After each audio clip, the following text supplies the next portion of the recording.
નમસ્કાર મિત્રો, સ્વાગત છે તમારું અમારી YouTube channel Gujarat jobs and ન્યૂઝમાં.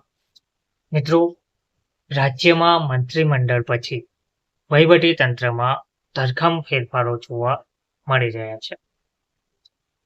આજના વિડીયોમાં આપણે ગુજરાત રાજ્યના મંત્રીમંડળ પછી જે તંત્રમાં મોટા ફેરફારો જોવા મળ્યા છે તે વિષય પર વિગતવાર ચર્ચા કરીએ. તો રાજ્યમાં મંત્રીમંડળ પછી હવે વહીવટી તંત્રમાં ધરખમ ફેરફારો તોડાઈ રહ્યા છે.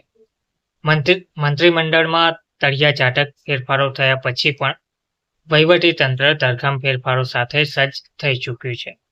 રાજ્યના નવા મુખ્ય સચિવ તરીકે મનોજ દાસની નિમણૂક આ વાતનો એક પુરાવો છે.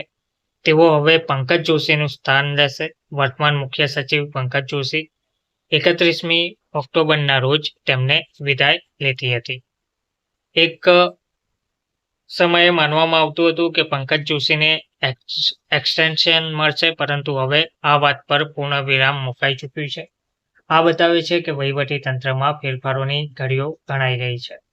આટલું ઓછું હોય તેમ નિવૃત્તિના આરે આવીને ઉભેલા રાજ્યના અગ્ર સચિવ સુનયના તોમરને હાઈકોર્ટે કોર્ટના તિરસ્કારની નોટિસ ફટકારી છે.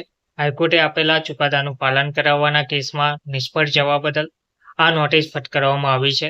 સરકારી એન્જિનિયરિંગ કોલેજો અને સરકારી પોલિટેકનિક કોલેજોમાં એડહોક તેમજ કરાર આધારિત લેક્ચરર્સ, આસિસ્ટન્ટ પ્રોફેસરને રેગ્યુલર પે સ્કેલ અને સંલગ્ન લાભો સહિત 8% વ્યાજ સાથે ચૂકવણી કરવાનો આદેશ ગુજરાત હાઈકોર્ટે આપ્યો હતો. તેનો ગુજરાત સરકારે અમલ ના કરતા અગ્ર સચિવ સુનયના તોમર સામે પણ નોટિસ જાહેર કરવામાં આવી છે.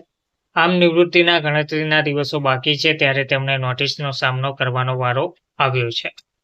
તેમજ આના પગલે હવે ગુજરાત સરકારે તેમને આગામી દિવસોમાં બીજા કોઈ મુદ્દા પર ગોઠવવા પડે તેવી સંભાવના છે. તેઓ આમ પણ વરિષ્ઠ અધિકારી હોય, તેથી તેમણે તેમના જુનિયરના હાથ નીચે કામ કરવું ના પડે તેવા જ કોઈ મુદ્દા પર ગોઠવવામાં આવી શકે છે. આના કારણે તેમને અમદાવાદથી લઈને ગાંધીનગરની બહારનું પોસ્ટિંગ મળે તેવી પ્રબળ સંભાવના જોવા મળી રહી છે. આમ દાસના મુખ્ય સચિવ બનવાની સાથે જ સીએમઓને પણ નવો ઓપ આપવામાં આવી શકે છે. દાસ અગાઉ પણ રૂપાણી સરકાર સમયે સીએમઓમાં કામ કરી ચૂક્યા હોવાથી સરકારને તેમનો અનુભવ ઘણો કામ આવી શકે છે. રાજ્ય ઔદ્યોગિક ક્ષેત્રે પ્રગતિ કરી રહ્યું છે અને તંત્રની દરેક વસ્તુ ડિજિટાઇઝ થઈ રહી છે, ત્યારે તેને અનુરૂપ સરકારી નીતિઓ પણ ઘડાવવી જરૂરી છે. તેને સતત પ્રોત્સાહન મળી રહે તથા રાજ્યની વિકાસની ગતિને બ્રેક ના વાગે તે માટે તંત્રનું ડિજિટાઇઝેશન પણ જરૂરી છે. એક બાજુએ સરકારી ખર્ચ સ્થિર રાખીને બીજી બાજુએ કલ્યાણકારી અને જનસુખાકારી ભરી નીતિઓને વેગ આપવા તંત્ર દરેક બાબતનું ત્વરિત પ્રતિસાદ આપે તે જરૂરી જોવા મળી રહ્યું છે. તેમજ દાસની નિમણૂકના પગલે હવે તે પણ સુનિશ્ચિત થઈ ગયું છે કે રાજ્યના તમામ મંત્રાલયોમાં સચિવ કક્ષાએ પણ ફેરફાર થશે. આમ સાફસૂફી ટોચના સ્તરે થવાની છે અને પછી તે તળિયા સુધી પણ પહોંચશે. આ પ્રકારની કામગીરી કરવાનું કારણ વહીવટી તંત્રને વધુને વધુ ગતિશીલ રાખવાનું છે.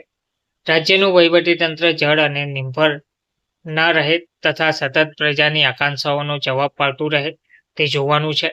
તાજેતરના સમયમાં તે બુમરાણ ઉઠી છે કે સરકારી અધિકારીઓ જવાબ આપતા નથી. તે પ્રજાની તકલીફોની રજૂઆત માટે આવેલા કોર્પોરેટરો અને વિધાનસભા સભ્યોને પણ ગાંઠતા નથી. તેઓને સરખો જવાબ પણ આપતા નથી અને આપે છે તો સાવ ઉડાઉ કે તુમાખીથી ભરેલો જવાબ આપતા હોય છે. હવે આ સંજોગોમાં સામાન્ય માણસ માટે કામ કરવાની કે તેના પ્રત્યેની સંવેદનાની તો વાત જ ક્યાં રહી.